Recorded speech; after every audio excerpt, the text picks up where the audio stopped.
States like these and their terrorist allies constitute an axis of evil, arming to threaten the peace of the world. For 40 years, Iran has been saying death to America, death to Israel.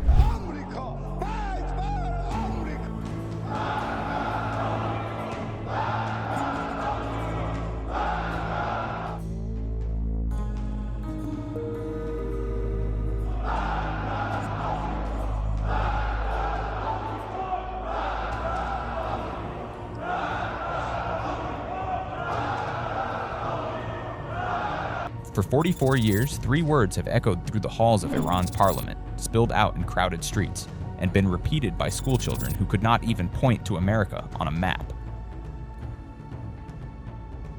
Every November 4th, those words come roaring back. Thousands gather in Tehran, waving fists, burning US flags, and shouting at a country 7,000 miles away. They do it beside the charred gates of the old US embassy, a building left exactly as it was in 1979, when 52 Americans were taken hostage for 444 days. It is one of the most hostile relationships in modern history.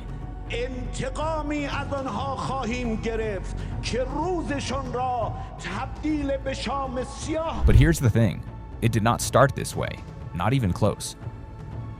So what happened?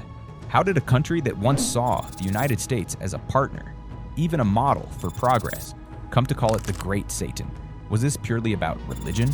Was it about politics? Or was it something deeper like oil, power, and betrayal?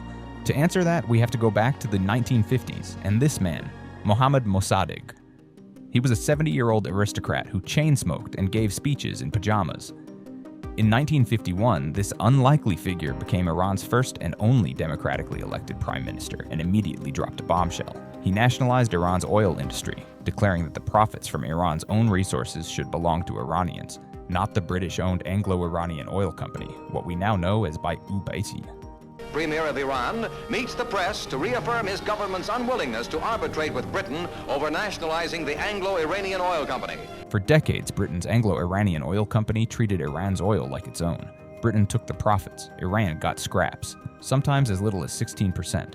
Mossadegh said, enough. Overnight, Mossadegh became a hero across the colonized world. But Britain reacted with fury.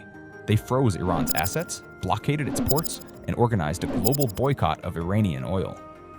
Iran's economy cratered. Mossadegh pleaded with the US for support, reminding Washington of its own revolutionary history. President Truman initially sympathized, but when President Eisenhower took office in 1953, Cold War paranoia trumped principle.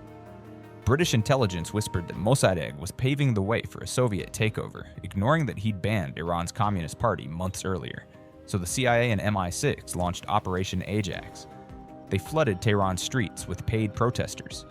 They hired thugs to smash mosques and blame communists. They printed fake newspapers claiming Mossadegh wanted to overthrow the monarchy. The first try failed. Mossadegh fought back, and Iran's young king, the Shah, ran away to Italy. But just 3 days later, the CIA paid for big, angry mobs to fill the streets of Tehran. Tanks rolled in and attacked Mossadegh's house. 300 Iranians died in the fighting. Mossadegh surrendered, was tried in a sham court, and spent the rest of his life under house arrest. Many years later, the CIA finally admitted the truth that it had helped plan and carry out this bloody coup. For the first time now, the CIA has released documents that show its role in the 1953 coup. The Shah returned as a king propped up by American guns and money. In exchange, the US secured nearly 40% of Iran's oil profits for the next quarter century. Washington didn't just bankroll the throne, it helped build the Shah's secret police, Savak, trained directly by the CIA and Israel's Mossad. Iran's first taste of democracy was crushed and replaced with autocracy. Every prison cell, every act of torture sent the same message to Iranians. Your sovereignty was sold for oil. US weapons flowed in while the Shah's family partied at decadent nightclubs. For 25 years, Washington called Iran its island of stability. Ordinary Iranians called it a puppet dictatorship, but by 1979, the pressure cooker exploded. Millions of students, leftists, shopkeepers, even feminists marched demanding the Shah's overthrow.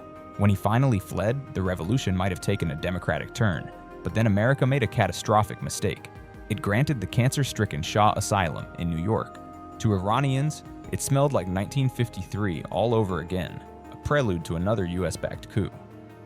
On November 4th, 300 students stormed the U.S. Embassy. They weren't hardline Islamists. They were idealists, children of the revolution. They had planned to occupy U.S. Embassy for a few days, stage a sit-in and show America Iran wouldn't be pushed around. But inside, they found diplomats scrambled to destroy documents, shredders jammed, smoke curled from incinerators. The students found piles of half-burned paper. As they pieced fragments together, their mood shifted. This wasn't just an embassy, it was a spy hub. Maps of military sites, lists of Iranian contacts, reports on Soviet movements, proof they screamed that America was plotting another coup. That's when the sit-in became a siege. 52 Americans became hostages. For 444 days, the world saw photos of blindfolded U.S. diplomats. A rescue mission ordered by President Carter failed terribly when helicopters crashed in the desert. America felt deeply humiliated. Meanwhile, a religious leader named Ayatollah Khomeini, who most people barely knew before, used the crisis to grab power. He started calling America the Great Satan, claiming it wanted to destroy Islam. All ties between the countries were cut. The embassy became an anti-American museum. Things got even messier in the 1980s. Just after the hostages went home, Iraq's brutal leader, Saddam Hussein, attacked Iran. And shockingly, America took Saddam's side. President Reagan's administration gave Iraq military intelligence and looked away when Saddam used poison gas against Iranian soldiers. But here's the unbelievable part. While President Reagan was calling Iran a terrorist nation in public, his team was secretly selling weapons to Iran through Israel. Why? Because they wanted money to fund rebels in Nicaragua after Congress said no. This secret deal, called the Iran-Contra scandal, was so bad that one of Reagan's top aides later said, "We made sure the president could pretend he knew nothing about it." For the next decade, bitterness hardened like concrete. America slapped new sanctions on Iran over weapons and terrorism fears. Iran funded militant groups fighting Israel. But in 1997, when a moderate Iranian president reached out, saying, "We respect the American people," Washington barely responded. Secret talks began, raising hopes of peace, or until the next crisis would blow it all apart. Then came September 11th. In the ashes of the World Trade Center, Iran did something unexpected. It helped America. Iranian forces in Afghanistan shared intelligence on the Taliban. They guided U.S. rescue teams to crash sites. For a few tense months, old enemies whispered about common ground. Just 4 months later, President George W. Bush stood before Congress and called Iran part of an axis of evil alongside Iraq and North Korea. States like these and their terrorist allies constitute an axis of evil, arming to threaten the peace of the world. To Iranians who'd offered help, this felt like a brutal betrayal. Overnight, cooperation vanished. Hardline leaders in Tehran took control, and "Death to America" chants grew louder than ever. Years later, another chant appeared. In 2015, President Obama and Iran's moderate leader made a deal. Iran promised to freeze its nuclear program and allow constant inspections. In return, the world lifted economic sanctions. Ordinary Iranians celebrated. Food prices dropped, businesses reopened, but the hope didn't last. In 2018, President Trump tore up the deal, calling it the worst in history. I am announcing today that the United States will withdraw from the Iran nuclear deal. New sanctions crushed Iran's economy like a hammer. Medicine vanished from hospitals. People's life savings became worthless overnight. Feeling cornered, Iran restarted its nuclear program, this time going further than ever before. Things exploded in 2020 when America killed Iran's most powerful general, Qasem Soleimani, with a drone strike. Millions poured into the Iranian streets for his funeral. Days later, Iranian missiles rained down on U.S. bases in Iraq. In the years that followed, hope flickered one last time. By March 2023, secret talks in Oman nearly restored the nuclear deal. Iran froze uranium enrichment.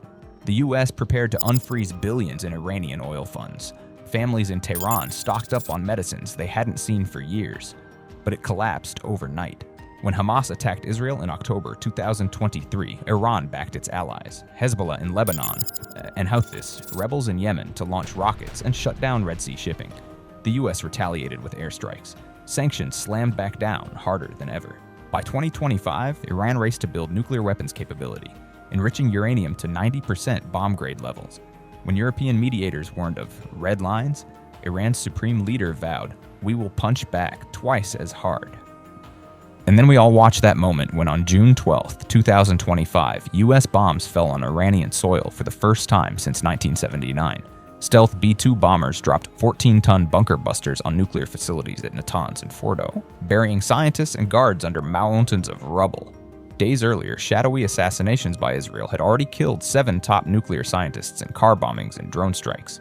Tehran streets filled with coffins draped in revolutionary flags. Iran retaliated instantly. Ballistic missiles rained down on US bases in Iraq and Syria, wounding dozens. But in a dangerous escalation, they also struck Al Udeid Air Base in Qatar, which is a home to 10,000 US troops. At that moment, it no longer felt like a regional conflict. It felt like the world had slipped into the first hours of World War III. Then the world witnessed something almost unthinkable.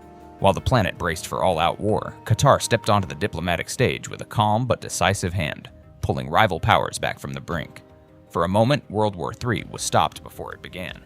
But the uneasy silence left behind is more terrifying than the war itself. Is this fragile peace just the calm before the storm? Will the next strike trigger a war no one can control? And when the world finally erupts, whose side will history remember you stood on? Who is right and who is wrong? Tell us in comments and subscribe.